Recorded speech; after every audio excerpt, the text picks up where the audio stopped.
Ата ең алдымен өзіңізді камераның арғы жағындағы көрермендерге таныстыра кетсеңіз. Мен Ақтөбе облысы Байғанин ауданының Оймауыт қазіргі Оймауыт Шақпозы бұрынғы Доңызтауының атқамында дүниеге келдім. 1951 жылы. Өзіңіздің туып өскен Оймауыт өлкесі жайлы атауына байланысты қандай тарихи деректерді білесіз? Оймауыт өлкесінде Оймауыттың Асан Қайғы бабамыз өзінің жер мәйесімен жер аралап, жерді қарап бәсіп, мынау Доңызтаудың үстіне өткенде, Оймауыттың үстіне өткенде, о, мынау жердің мауытындай деп жеген екен. Соның қасындағы содан Оймауыт ағандығы жіберген. Мына жердің мауытындай деген сөз шөп ішінен мақпал беріп қойып атқан ғой. Соған айтылған Оймауыт деген. Оймауыт деп аталған. Содан сосын әттен тоқты қойдың ізі бар екен, мал ұстайтын жер екен деген екен. Содан қазір соңғы неге дейін осы қой дегенде бір Оймауыттың önünde біз мұндай қой өрді. Кейіннен ұсақ жекелерініп кеткеннен кейін білмеймін қанша қалғанын. Осы көшпенділер философ атанып кеткен Асан Қайғының біздің Оймауыт өлкесінің жотасынан өтіп бара жатқан кезде айтқан өлеңі бар екен. Қырында киік жайлаған, суында балық ойнаған, Оймауыттай тоғай егіннің ойына келген асын жейтұғын, жемді деген ес қылмадың, жемнен де елді көшірдің деп жырлап кеткен екен. Бұл өлеңнен байқайтынымыз сонау Мұғалжар тауларынан бастау алатын Жем өзенінде балықтың жүздеген түрі мекен еткен. Сол арқылы біздің ата-бабаларымыз балықты өзінің өнеркәсібі етіп, әрі сол Доңызтау, Үстірт тауларында мекен еткен бөкен, киіктерді аулаумен күнін көрген екен.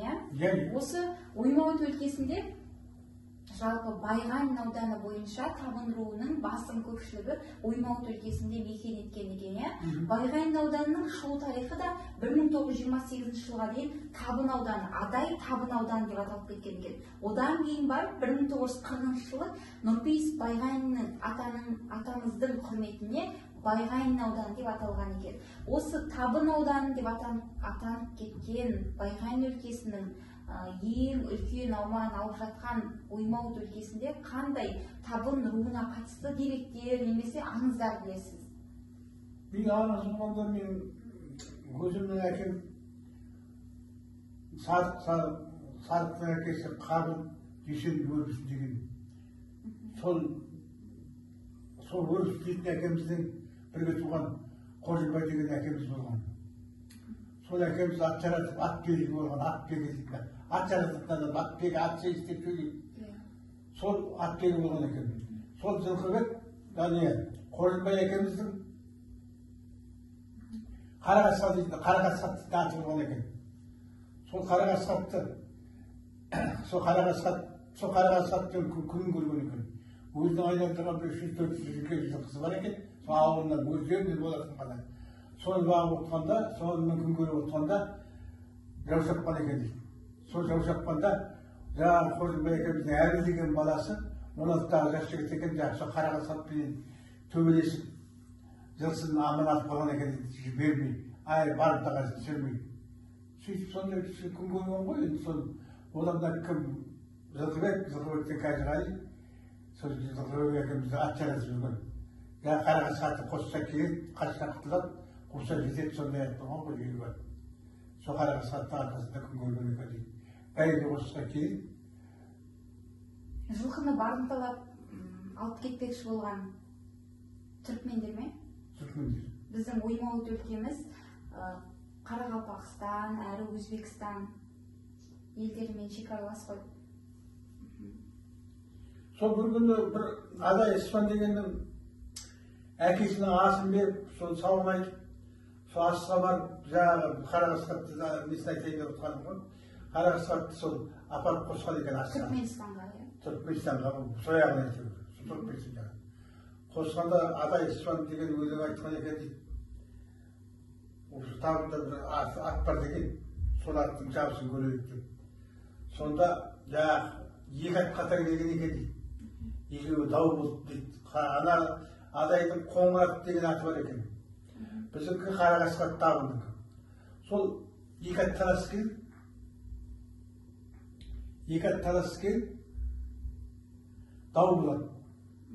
тау болған уақытта сол тағы жеме келгенде шынымен екі атты айдайтын болған уақытта жаңағы әкеміз қоржынбай экеуміз бір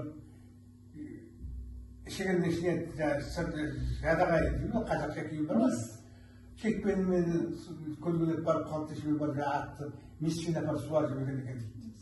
Меспен апарып суарып жібергенде сонда жаңағы қара су қара өлімге жеткізеді деген сөз мақал содан сол уақытта айтылған қара су қара өлімге жеткізеді деген ат аман қалу керек сол атты суарып қоя берген екен дейді. Ал байдың атбегісі ол әдісті білмеген. Ол әдісті білмеген. Сонда жаңағы ат келгенде екеуі келген екен біздікінің бәлеге бұрын жетіп өткен екен де ана өте алмай ана байды аты пышаққа ілген екен дейді. Пышаққа іліну дегеніміз? Пышаққа іліну дегенім бауызға жаншып кеткен аттың. Аттың жаншып кеткен қолап. Қатты өзін қинап. Иә, қатты қинап, болып біткен. Сөзге шыдамай содан. Сонда бір бес судың пайдасы дейді. Қара судың пайдасы дейді. Қара су қара өлімге дегенше соның бес судың көрген. Бұдан байқайтынымыз біздің қазақ халқының атбегілік өнерінің сонау сан ғасырлық тарихының бар екендігі және тереңірек шебер меңгергендігін байқайды екенбіз, иә? Келесі менің сізге қоятын сауалым мынадай. Сіз маған кішкентай кезімде мына бір аңызды әңгімелеп айтып отыратын едіңіз ғой. Ет етке, сорпа бетке, сорпа ішіңдер, сорпа ішпесеңдер қасқырсыңдар деп айтып отыратын едіңіз ғой. Сол сорпаның шығу тарихы жайлы аңызбен бөлісе аласыз ба? Сорпаның шығу тарихы деген не ғой?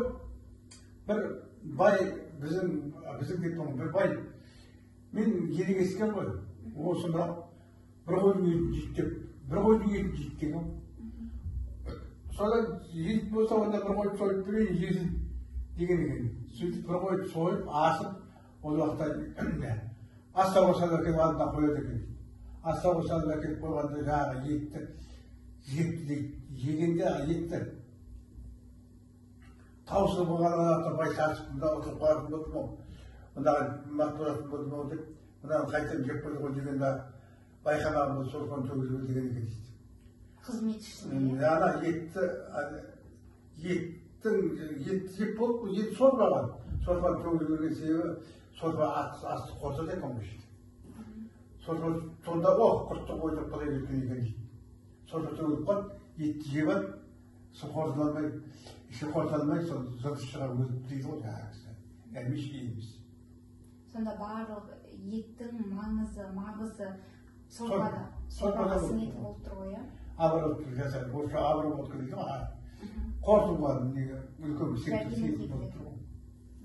Сондай аңыздар бар ғой. Жақсы, рахмет ата көп. Деніңіз сау болсын, немерелеріңіздің ортасында күліп ойнап аман есен жүре беріңіз.